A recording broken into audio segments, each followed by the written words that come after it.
All right, so one of the first things I wanted to do for you guys is summarize some of the material that we talked about already. It's not going to take long. I just want to talk about some key things that we did last time. One of the big things that we talked about was the idea of mercantilism. Okay, mercantilism was the process in which the mother country was basically as a policy that they enacted where the colonies were providing raw materials, okay, to the mother country, and then the mother country then manufacture those raw materials and then sell it back to the colonies, okay. Now this was used basically for the idea where they can make as much money as possible, and their biggest sellers or biggest consumers, I mean, would be the colonists themselves, okay. Now some of the things that they did to make sure that the colonists were buying from them and only giving them the raw materials was enacting the Navigation Acts, okay? And these acts were consistent of a few things. Firstly, all trade had to be carried out using English ships. So they did it solely for the purpose where they would know exactly where they're going to be. And they even helped them develop their own shipbuilding groups in the New England colonies, all right? Secondly, one of the big things is that all the perishable goods had to go through English ports, right? And this was important because they wanted to have all the raw materials and like the lumber. So it's everything except for the perishable goods, but all the lumber and all the materials they would need for manufacturing would have to go through the ports, okay? Because they wanted to then use those materials to sell it back to the colonies themselves. And then lastly, the cash crops. So all the cash crops that were really essential for making the most money, like tobacco and like indigo, those would have to be sent to England. And the reason why was because they wanted to dominate the trade, right? They wanted to create monopolies that the English were controlling, rather than having access to having those types of products given access to Spain, okay? But just because they were losing out on the fur trade, so they wanted to then create their own monopoly in tobacco, okay? Now, when I talked about last time about the impacts of this, right, there was several different categories I used. The first category would be the positives. The positives that came from the Navigation Acts was that England became a major trading, the New England colonies became major trading colonies, and their shipbuilding prospered probably the most. The Chesapeake Bay colonies were basically held a monopoly of tobacco, which is really important. The neutral impacts basically were the English were defending these trading ships from being attacked from other nations. But the reason why it's neutral is because the colonists wanted to have interactions with other nations, especially for trade, right? And they weren't allowed to do that. The negatives come from basically where the English were the only ones that can manufacture and sell goods, all right? This is a big deal because the fact that the colonies were sending in raw materials like tobacco and lumber and all these different things, and then the English would manufacture them, they had to buy these goods with a really high price, right? And that's like the biggest problem, because if the colonies could actually make their own manufactured goods, then why would they need to buy it? And that was the thing I see as being one of the biggest issues. The second biggest issue is the fact that the farmers themselves really couldn't dictate the prices. The whole concept of a capitalist society where competition drives price changes is out the window.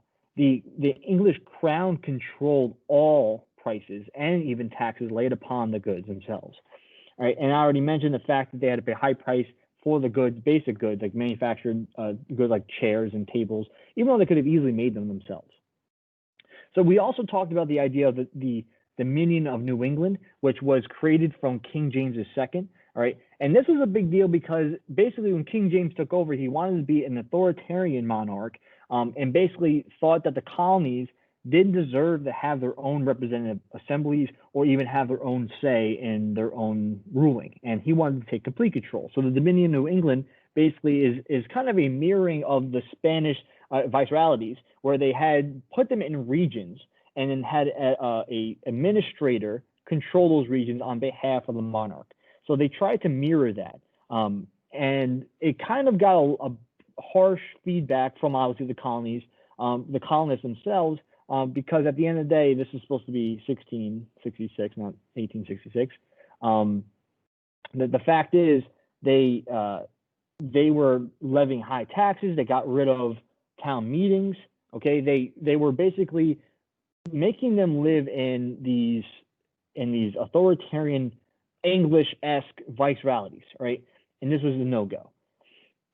Then we finished off last class with talking about enlightenment, and we talked specifically about John Locke. So just to give you a summary of what enlightenment is, it's basically a change in the relationship between the people and the government. And the biggest focus the Enlightenment thinkers wanted them that they really focused on was their ideas and how they interacted with problem solving, right? Or how they acted in general. And the reason what I mean by that is that before the Enlightenment, people were acting out of emotion or with thinking of religion.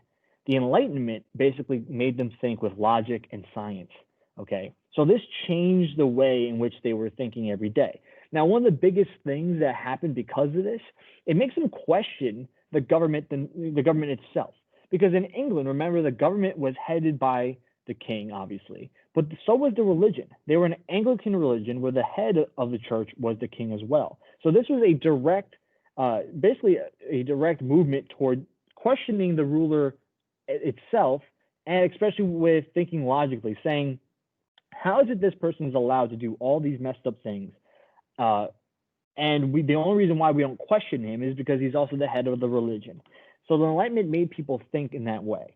And one of the things John Locke specifically talks about, and I'll give you just a few, is the idea of natural rights. And basically natural rights are the idea where every person is born with a natural rights that no matter what, they have no matter what, right? And the government has to abide by those natural rights. So according to John Locke, those rights would be life, liberty, and property.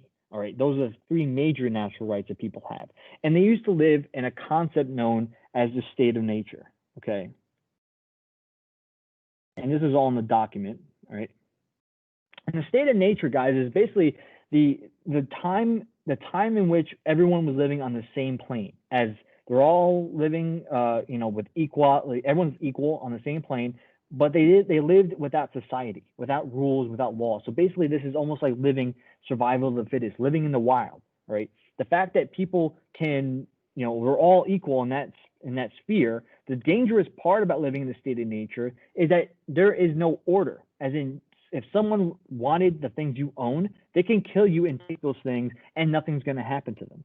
So that is why we transition from being in a state of nature into being a society where we live in a certain space with a government, all right? But the point that he makes in this document is that the government power doesn't lie with the ruler; it lies with the people of the state, all right, not the state itself.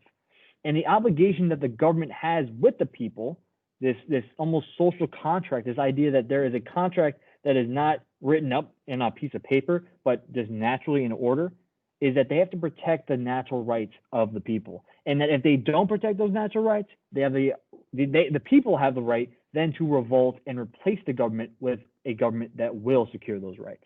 Okay. I lastly mentioned that we were going to talk about this again because this Enlightenment thinking intertwines with the Great Awakening and also affects the colonists when they want to rebel. And the reason why this has a direct impact on England is that it now causes people to question the order, all right? For instance, King James was not really liked, okay? King James, this is new material, by the way, so if you want to take notes, this is a good time to. King James, right, is the one that was in putting those vicerealities, English version of vicerealities, onto the New World. But he was doing a lot of things back in England as well that people didn't like.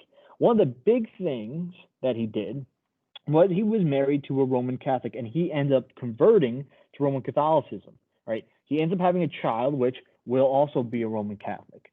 So that was a big no-go for a lot of people back in England because they were Anglican, they were Protestant, right? And there's a natural rivalry, a natural hatred between the Protestants and the Roman Catholics all the way in Europe. So the Protestant bishops, along with the parliamentary leaders of the Whig Party, staged a rebellion or coup against the King James and his wife, and they replaced him with King William and Mary as their new leaders. Okay, and this is a big deal. And they used the basis of John Locke's Second Treatise of Government to secure this, to really justify this rebellion. So one of the things that happens when they instill a new king and queen is they make sure they force them to accept the Declaration of Rights. What this does is it creates a constitutional monarchy where it limits the powers of the monarch and it grants powers to the parliament.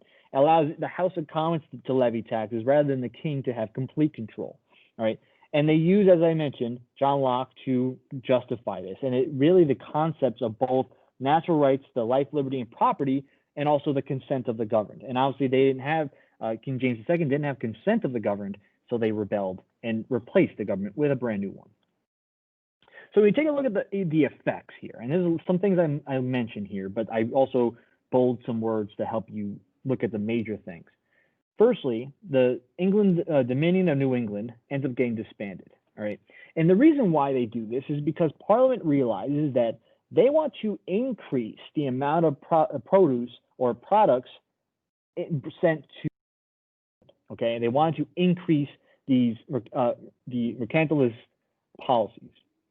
And they realized that this new concept that King James had done, these region territories that King James had implemented, wasn't really doing a good job. And the reason why was because the colonists were completely against it, okay? So they thought that, okay, we'll get rid of that concept as long as you guys increase the amount of resources you send to England, okay? Now, what they do is they allow them to kind of rule themselves. They say, you guys can do whatever you want over there as long as you give us the materials, almost like a tribute. Like, you guys give us tribute, you guys are all good. And this is a big deal because it allows them to start self-rule entirely, all right? Now, I'm not saying that they were completely free where but majority of the time they were allowed to handle themselves, which kind of jumpstarts this new idea of self-rule. What it also does is it makes England try to push for new boundaries or a new power, which is now transatlantic economic power. They want to now increase their trade market to not just be between them and the colonists. They want to increase it globally, all right? And this is known as the South Atlantic system. They want to increase the raw materials from the colonists to then basically maximize the manufactured goods that they can sell to everybody. And they needed a new workforce in order to accomplish this goal. So in comes the South Atlantic trade impact of adding slavery to this equation. With this happening, this creates a triangle trade that we know majority about. All right, now, this is like a big concept that happens in period 2. This introduction of slave labor now creates this triangle trade, which has major impact on the world. Okay, so usually how the triangle trade works is basically England sends goods to Africa, right? Manufactured goods, whether it's weaponry, whether it's rum, clothing, beer, they send it to Africa, right, along the West Coast, all right? Then the West Coast groups end up stealing Africans from other tribes and then selling them into slavery, and either sending them to the West Indies or directly to the colonies themselves, all right? Then the workforce in the colonies would then send raw materials back to England, and the cycle keeps going back and around, right? Obviously, the manufactured good not only goes to Africa, but also comes back to England as well. That's why you see all these different arrows all over the place. But this is usually the map you see for the triangle trade, because it's showing you all the different things that are being sent all over the place, all right? And now with the Navigation Acts allows them to gain complete control over this trade relationship between these different areas, okay? To the point where slave trade is now being increased and like every single year, all right? To the point where it's 300 to 350 slaves left African ports every other day, right? This is increasing now as we progress through the course. Now, with the increased demand for slaves, we see a few things, all right? And the reason, these are the big reasons why they want to do this, okay? Firstly, they wanted to reduce migration, right? So that they can, they didn't want to have indentured servitude going to be the major workforce there. They wanted to have it where it was a dependable workforce that it didn't have to pay as much as having indentured servant. Because remember, guys, the indentured servitude, you have to pay them a wage, right? It's like having actual workers, but they're being paid to pay off their debt, all right? and they usually only work for 3 to 7 years, and then all of a sudden they now want to own land, and now you have to deal with that problem. So what they want is to have slaves be the major workforce and a member of the Bacon's Rebellion. It proved to them that maybe indentured servitude wasn't the right way to go. Now, indentured servants weren't gone completely. These usually were for small farms, and then obviously when they started increasing the size of these farms, slaves became the major workforce. Now, this was obviously more of a reliable workforce for compared to the amount of money they would have to spend. And this was, according to the British, a benefit on all sides. All right. Now, I wanted to show you this video of the Middle Passage. I won't be able to. I'll probably post it in schools for you guys, so at least you can watch, because the Middle Passage is the point from Africa to either the West Indies or to the colonies, which is the longest part of the trip of the Triangle Trade. All right, and this is horrifying. And the clip is from the TV series Roots. Okay, it shows you how messed up it is, the treatment in which they had done to Africans, and this is a famous photo as well here, and I'll explain some more interesting screwed up facts about it. Is that we all know this photo is where they're basically packing them as like sardines into the base of the boat. Now, people don't understand that this famous photo was actually made after reform, as in they used to pack them to even more worse than this. And then, as they realized that more people were dying, that they needed to change their practices, so they ended up making it like this. So I can't even imagine how horrifying it was before they reformed, and this was already horrifying itself. So it just shows you how badly they treated those that were being brought over. Okay. So with this happening, they now needed to create basically a new type of way to kind of keep the slaves on the lower part of the social ladder, right? Because they saw what happened with the indentured servants. They said that these people, once they paid off the debt, they thought they had the same rights as those that owned land, and they needed to now make sure that didn't happen again, right? Because they saw what happened with the Bacon's Rebellion. So they enacted what we call slave codes, and these slave codes did a few things. Firstly, it proclaimed that all slaves being brought over were property, right? Were chattel. And that means that they were more items rather than people themselves, and that they were staying as slaves for the rest of their life. Okay, and not only were they slaves, but their children would then be slaves as well. Okay.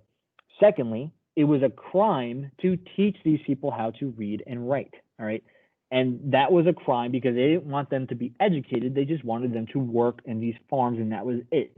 Right, and as you can tell, they didn't deem them to be on the same level as the colonists, right?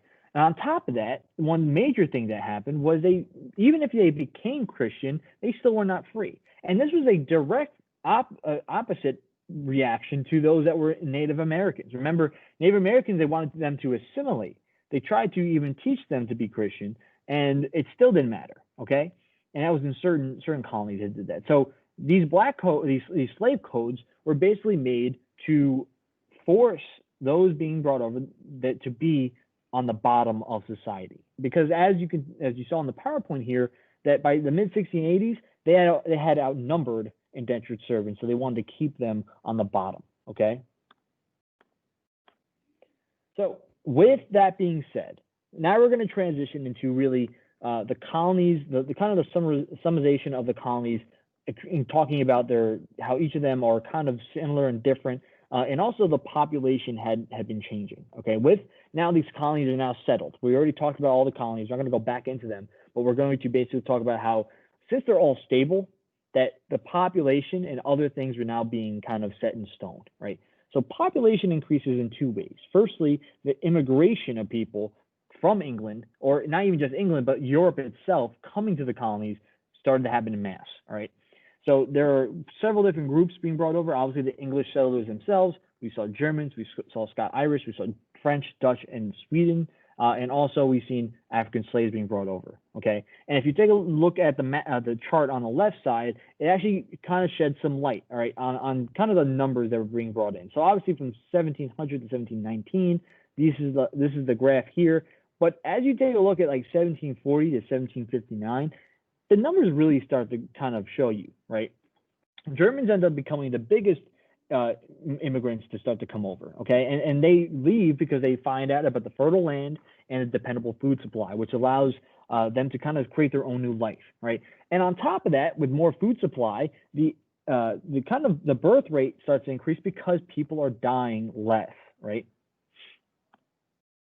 So this is just the same type of map. You don't have to take any notes on this, but the fact is they have basically a kind of looking at the colonies themselves. They are mixed with a bunch of different groups. Okay.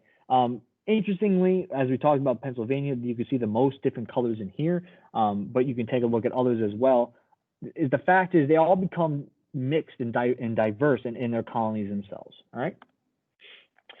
So when looking at the colonial society, they really focus on four major concepts. Okay, the first one is self-government.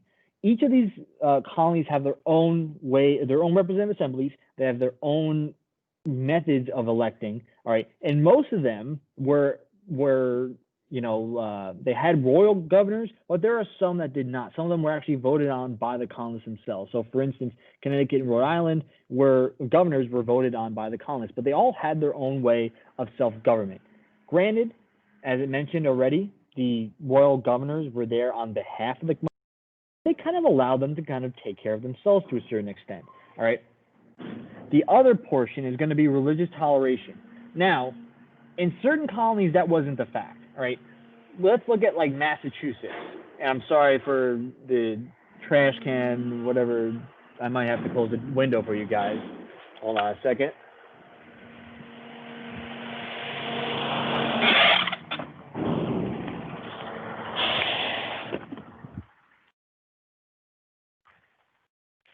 All right, sorry about that. So when it comes to religious toleration, as I mentioned, certain colonies were not to the extent as others, right? We saw in places like Pennsylvania and Rhode Island where they were very tolerant of religions, but Massachusetts, they weren't. And as time progresses, we see more toleration of other religions. But in the very beginning, it was a little rough, but it got better, all right? The other aspect, hereditary aristocracy, is the idea that you are a noble class, that you are better than everyone else, that kind of goes out the window. The colonial social structure is dependent on your merit, as in a lot of times it can be dependent on your money you own rather than who your family is technically. That's like the biggest of this. But class, yeah. So like that's what's different between European social classes and colonial social classes. And then lastly, the social mobility, the fact that people can really improve their status by hard work and making money. That's really the crucial thing. In certain places in Europe, that wasn't the case. When it comes to family life, men dominated everything. Okay, they were allowed to vote, they were allowed to own property, and this was dominated for a long time. Right, they were the ones that kind of controlled all aspects of life. When it women did not have these rights. Now, they were generally taking care of things at home. They educated their children. They ended up becoming really the first educators of American society, but not in the higher education, not in colleges. They become educators of the children in elementary and even in when they start to develop schools and later on. But that's really become the big things of taking care of kids, right, and doing education themselves, right? But women did not have political rights, and we'll go more into that as time progresses, but that's the biggest difference between men and women. When it comes to the economies, the big thing you need to focus on here is that of the three different categories here, the New England colonies, the middle colonies, and the southern colonies, each of them is different slightly, okay? And I'll explain in a quick verbiage. New England colonies are more rocky soil, longer winters. They can't rely on farming to basically produce everything, right? They have small farms, usually 100-acre farms, okay? And they didn't really rely on slave labor. They usually can handle the farms just with their families themselves. But their primary way of making money was through shipbuilding, through fishing, through trading, through rum distilling, and that was basically it. When you look at the middle colonies, so these are places like Pennsylvania, like New York. Their soil was different, right? They could have medium-sized farms, like 200-acre, right? these aren't going to be large farms. These are not going to be, these are kind of just average size farms, right? And they relied on indentured servitude to basically do their working. So they did have farms, but their main source of income from these colonies came from manufacturing of iron making, and then they would obviously send their materials to England as well. And they did have trading too, but think of middle colonies like Pennsylvania, right? Obviously, when the iron making state, okay. Obviously, when we see steel, it becomes steel too, right? But then you look at the southern colonies, their climate is like completely different. They're depending on the state that you're in, it will be better for farming or not as good, but it'll be either perfect for farming, large farms, or medium-sized farms. Okay, so it'd be 200-acre farms to 2,000-acre farms, and they heavily relied on slave labor because they were having these massive plantations. They were mainly self-sufficient, and some of the products, obviously, tobacco is going to be their biggest one. This is going to be the last slide of the day. Okay, so one thing to understand before we start transitioning to the Great Awakening, which is going to be tomorrow's lesson, is that religion started to really be diverse as more people started to flood to the new colonies. Okay, when you take a look at the map on the left side, you can see that there is a diverse set of religions that are growing. All right, and they're kind of all over the place. They're mixed between different groups. Okay, now the interesting thing about religion of this time period was that first off, a lot of the town sermons were perfect places for people to meet and discuss issues of not only just their town, but of the colony themselves. And these are town meetings, and town meetings were an early sign of government meetings where they can discuss their issues, and everyone kind of had a lot of say, except only really the men, but all the men had a lot of say in what was going on. What was also interesting about these meetings was that their idealism about God and God's relationship to the people was very different than what we see today. As in, the relationship between God and his people back then was the idea that God was a harsh ruler, okay, and the people themselves are evil sinners, right? And that we should be lucky enough that God has pity on us, okay? And you can sense some of that feeling when it comes to, we looked at the model of Christian charity. There's also another famous sermon, preaches from an angry sinners of an angry God, right? That was another famous one we didn't get to really read, but it really focuses on it's from Jonathan Edwards. It talks about how God is really a harsh leader on really the people who don't really deserve his love, right? And we are sinful people. However, that's going to change pretty drastically into the Great Awakening, and we'll talk about that tomorrow. And that's kind of a perfect way to end, all right? Where basically, I don't want to go into it because we'll talk more about it tomorrow. But yeah, so that's gonna be our ending for class today, guys. So I'll show you homework-wise what we should be doing. Okay. So if you take a look on I'm gonna put an update for you guys, so a link to AP Classroom. But if you go to AP Classroom, go to mine. I don't know if it's gonna sign me out. Yep. Okay. So I'll show you if it sends me. Yep. Okay. Go to AP Classroom. For the assessments, okay, it's going to be just period 2 practice assessment. All right. And your job is just to complete that. What I'm going to do is I'm going to edit it. I'm going to edit the quiz so that it's unlimited amount of time, so you don't have to worry about running out. I think I put an hour there, but I just want to put a time for you guys, so at least you have one. But period 1 already started submitting some of them, so I might just change the time to be like unlimited for you guys. But I'll send a link to the quiz on Schoology. Okay. All right. Are there any questions for me?